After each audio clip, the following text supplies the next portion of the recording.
নমস্কার, আমার নাম পায়েল সাহা। আমি দমদম বেদিয়াপাড়া থেকে বলছি। জ্যোতিষ জগতের স্বনামধন্য একটি নাম শ্রী সবুজ শাস্ত্রী মহাশয়ের কাছে আমি এসেছি। অনেক কষ্টে ওনার অ্যাপয়েন্টমেন্ট পেয়েছি, তাই ওনার সাক্ষাৎকার নিতে আমি এসেছি। তাই আপনাদেরকেও বলছি, ওনার পেজটি প্লিজ ফলো করুন। আমিও ফলো করছি, সমস্যা সমাধানের পথ খুঁজে পেয়েছি। তাই এর আগেও আমি ওনার কাছে অনেকবার এসেছি, আমার বন্ধু বান্ধবরা অনেকেই এসেছেন, অনেকেই উপকার পেয়েছেন। সব সময় আমরা ওনার কাছে এসে থাকি। আপনারাও চলে আসুন, সমস্যা সমাধানের পথ খুঁজুন। প্লিজ ওনার ইউটিউবে সাবস্ক্রাইব চ্যানেলটা আপনারা প্লিজ ফলো করুন। আসুন আপনার পরিচয় করিয়ে দিই আমাদের সবুজ শাস্ত্রী মহাশয়। নমস্কার, আমি শ্রী সবুজ শাস্ত্রী। আপনারা আমাকে সবাই চেনেন। আজকে একটি নতুন ভিডিওতে আসলাম। তো পায়েল অনেকদিন ধরে আমাকে রিকোয়েস্ট করেছিলেন, দাদা একটা তোমার সাক্ষাৎকার নেব। তো আজকে অনেক কষ্টে একটা টাইম বের করেছি। তো পায়েল আমার কাছে এসছে। তো পায়েলের কিছু প্রশ্ন আছে, সেগুলো পায়েল অবশ্যই আমাকে করবে। তো পায়েল যেমন আমার কাছে এসছিল, উপকার পেয়েছে। তো আপনাদেরও বলছি যে যদি মনে হয়, যদি আপনাদের ইচ্ছা হয়, তাহলে বুকিং করে অবশ্যই আসবেন। অনলাইনও করি। অনলাইনেও অনেকে আসতে পারছেন না দূর থেকে, হয়তো তারা অনলাইনে প্রেডিকশান করাতে পারেন। তো বাইরের প্রশ্নটা শোনার আগে আমি একটি বিষয় নিয়ে আমি আপনাদের একটু বলে নিই। সেটা হচ্ছে 2024 তো শেষ হয়ে এলো, আর কয়েকটা দিন। আগামী 2025 সাল সিংহ রাশির জাতক জাতিকাদের জন্য একটি ভাইটাল ইয়ার আসছে।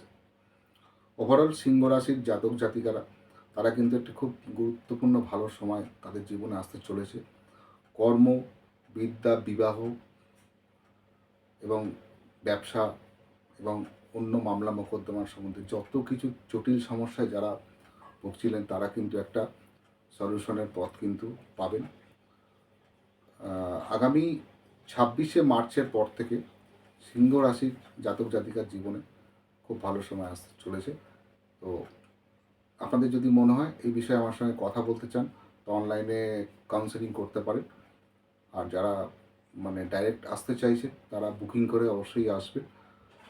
তো আমি এবার জেনে নেব যে পায়েলের মুখ থেকে, যে পায়েল আজকে আমার কাছে কী প্রশ্ন নিয়ে এসছে, সেটা পায়েল মুখে বলো। পায়েল, আমি এসেছি আমার নিজের একটা যোগ সম্বন্ধে। আসুন আপনারাও শুনুন। যোগ সম্বন্ধে দাদা, আমি যে জ্যোতিষশাস্ত্রে শুনেছি যে গ্রহ নক্ষত্রের যে যোগ, শনি সাড়ে সাতির যোগ, এগুলো একটু কথা একটু আমাকে বলো। আচ্ছা আচ্ছা, ভেরি গুড পায়েল। খুব ভালো একটা প্রশ্ন পায়েল নিয়ে এসছে আজকে। অ্যাস্ট্রোলজিতে বিভিন্ন রকম যোগ আছে, হয়তো আপনারাও জানেন। তো সেই যোগগুলো নিয়ে আজকে একটু আলোচনা করব। তো সবার আগে বলে রাখি যে যোগ আপনারা জানেন, অনেকে আবার দোষ সম্বন্ধে জানেন। একটা জিনিস আপনাদের পরিষ্কার করে আপনাদের বলে রাখি যে অ্যাস্ট্রোলজিতে কোনো দোষ বলে কিছু হয় না। কেন হয় না? তার কারণ হচ্ছে, যে জাতক বা জাতিকা যখন জন্মগ্রহণ করছেন তিনি নিষ্পাপ। তো যে নিষ্পাপ সে কি দোষ করবে, তাই না? যে নিষ্পাপ, যে জন্মগ্রহণ করছে, সে খেয়ে তার ধরুন মাঙ্গলিক একটা যোগ আছে, যে জাতক জন্মগ্রহণ করলো তার একটা মাঙ্গলিক যোগ হলো, তাহলে সেটাকে যদি কেউ বলে মাঙ্গলিক দোষ আছে জন্মছকে, তাহলে সেটা ভুল বলা হলো না? অবশ্যই। এরকমই মানে তিনটে জিনিস আছে, এটা খুব ভাইটাল জিনিস। একটা হচ্ছে মাঙ্গলিক যোগ, একটা হচ্ছে কালসর্প যোগ, আর শনির সাড়ে সাথী। এই তিনটে জিনিস নিয়ে মানুষের মাথার মধ্যে জানি না কেন একটা ভয় ভীতি বহুদিন ধরে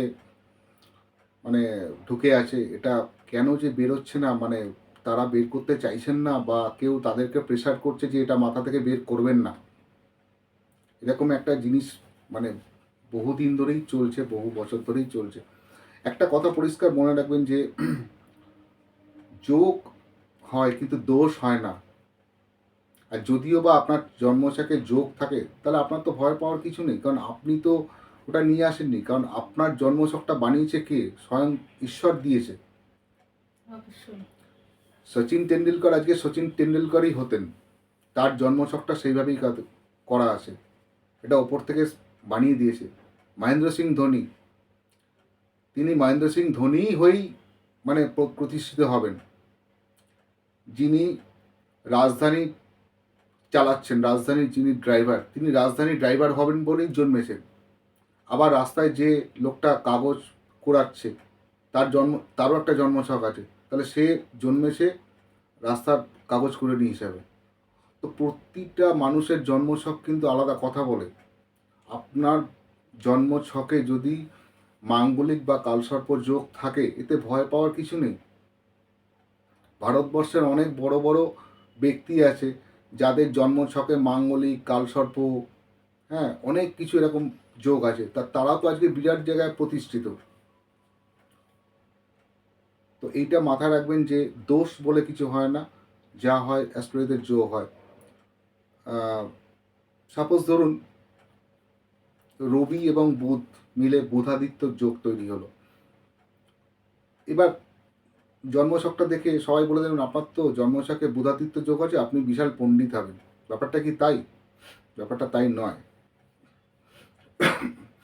কারণ হচ্ছে বুধাদিত্য যোগ তো তৈরি হলো, কিন্তু সেই যোগের কার্যক্ষমতা কতটা, সেই যোগটা কোন ঘরে গিয়ে তৈরি হলো, সেটা কি মানে সেই জাতক বা জাতিকার জীবনে কি সত্যি পাণ্ডিত্য এনে দেবে, না তাকে অন্য পথে চালনা করবে? সেখানে কি রাহুর কোনো দৃষ্টি আছে বা শনির কোনো দৃষ্টি পড়েছে? সেগুলো তো দেখতে হবে। বুধাদিত্য যোগ মানে তাকে প্রেডিকশন করে দিলাম, ব্যাপারটা তার নয়। বুধাদিত্য যোগটা কোন ঘরে হয়েছে, কি কি নক্ষত্রে রয়েছে রবি আর বুধ। রবি শুক্র মানে দারিদ্র যোগ, দেখা গেলো সেই লোকটা বিশাল বড় লোক হয়ে গেল, তাকে লিখে দেওয়া হলো যে আপনার জন্মছকে একটি দারিদ্র যোগ আছে, আপনি কিন্তু কোনোদিন মাথা তুলে দাঁড়াতে পারবেন না। দেখা গেলো সেই লোকটা বিজনেস করে এমন বড় জায়গায় চলে গেল, মানে 4-5টা বাড়ি গাড়ি করে একেকার। তাহলে কি হলো, দারিদ্র কথাটা কোথা থেকে আসে? তো ওটাই বলছি যে যোগটা সেইরকমভাবেই দেখতে হবে যে অ্যাস্ট্রোলজিতে কোথায় কি হয়েছে। জন্মছকটা ওই জন্য বিচার করা খুব দরকার। জন্মছক, এক একজনের জন্মছক কিন্তু এক এক রকম কথা বলে, ঠিক আছে? শুক্র শনি মানে নিশা শঙ্খ যোগ, মানে নিশিতে শঙ্খ বাজে, ঠিক আছে? তাহলে নিশা শঙ্খ যোগটা কোন ঘরে গেলে কার্যকারিতা হবে, কোন গ্রহের দৃষ্টি থাকলে পরে, কোন নক্ষত্রে গেলে সেটা ভালো ফল পাবে, এই সবের জন্য কিন্তু জন্মছক বিচার করাটা খুব আবশ্যক। জন্মছক যদি ঠিকমতো বিচার না হয়, তাহলে কিন্তু ক্যালকুলেশনটা টোটাল ভুল হয়ে যাবে। যোগ অনেক রকম হয়, যোগ নিয়ে অনেক মানে পুরো বই লিখে ফেলা যায়, কিন্তু ব্যাপারটা তো সেটা না। এক একটা মানুষের জন্মছক এক এক রকম, তো সেইভাবে সেটা বিচার্য করতে হবে। আরেকটা জিনিস বলে রাখি, যেটা তুমি বললে যে শনির সাড়ে সাথী, তো শনির সাড়ে সাথীর ব্যাপারটা মানে সাড়ে সাথী মানে কি 7.5, এই 7.5 নিয়ে অনেক রকম মানুষের মনের মধ্যে ভ্রান্ত ধারণা আছে। ব্যাপারটা কিছুই না। শনি 7.5 হচ্ছে, শনি সব থেকে ধীর গ্রহ। নবগ্রহের 9টি গ্রহের মধ্যে শনি সব থেকে ধীরে ধীরে চলে, এর গতি খুব কম, এক একটি ঘরে সে 2.5 বছর করে থাকে, ঠিক আছে? এবং যে ঘরে উনি থাকেন, সাপোজ ধরো শনি বর্তমানে এখন কুম্ভ রাশিতে বিচরণ করছে, তাহলে এই এই 7.5 ব্যাপারটা কোথা থেকে আসলো? শনি যে ঘরে বসে, শুনে রাখো এটা ভালো করে, আপনারাও শুনুন, তার আগের ঘর এবং পরের ঘর, অর্থাৎ আগের ঘর হচ্ছে মকর আর পরের ঘর হচ্ছে মীন, এই দুটো ঘরে কিন্তু শনির দৃষ্টি থাকে। তাহলে কি হলো, 2.5 বছর শনি মানে যদি কুম্ভে থাকে, তাহলে কুম্ভে 2.5 বছর হলো, মকরে 2.5 বছর দৃষ্টি থাকলো, আবার মিনে, তাহলে 2.5 7.5 হয়ে গেল। এটাকেই বলে 7.5। আচ্ছা আচ্ছা, খুব সুন্দর লাগলো। এর সঙ্গে আরেকটা জিনিস বলে রাখি, এর সঙ্গে চলে ঢাইয়া। ঢাইয়া ব্যাপারটাকে ঢাইয়া মানে কি 2.5, তাহলে শনি তো বসলো একটা ঘরে, শনির এবার দৃষ্টি আছে। দৃষ্টিটা কি, 3 7 10-এ শনির দৃষ্টি পড়ে, মানে শনি যে ঘরে বসে থাকে সেখান থেকে তার 3 নম্বর হাউস, 7 নম্বর হাউস এবং 10th হাউসে দৃষ্টি পড়বে, তাহলে সেই ঘরগুলো আড়াই আড়াই মানে মানে উনি তো ওখানে 2.5 বছর বসে আছেন শনি মহারাজ, তাহলে 2.5 বছর ধরে কিন্তু ওই 3, 7, 10 তিনটে হাউসে কিন্তু উনি দৃষ্টি দেবেন। তাহলে এই এই যে মকর এবং মিনের সঙ্গে বাকি ওই যে মানে ঘরগুলো, সেই রাশিগুলোরও কিন্তু ঢাইয়া চললো। এটা নিয়ে ভাস্ট আছে, কিন্তু এটা নিয়ে কোনো ভয় পাওয়ার কিছু নেই, এটা নিয়ে কোনো বিচলিত হওয়ার কিছু নেই। এটা প্রত্যেকটা মানুষের জীবনেই আসবে, কারণ তিনি তো মুভমেন্ট করছেন, গ্রহরা মুভমেন্ট করে, এটা আপনারা সবাই জানেন। অনেকেই মানে যিনি জানেন না তারাও জেনে নিন যে গ্রহদের মুভমেন্ট হয়, ঠিক আছে। প্রত্যেকটা গ্রহের একটা মুভমেন্ট ইয়ার আছে, যে এত এত টাইম ধরে এই এই ঘরে তিনি থাকবেন, ঠিক আছে। তো শনির সাড়ে সাথে এটাই হচ্ছে গিয়ে, শনির সাড়ে সাথে অনেক কিছু বিশ্লেষণ আছে।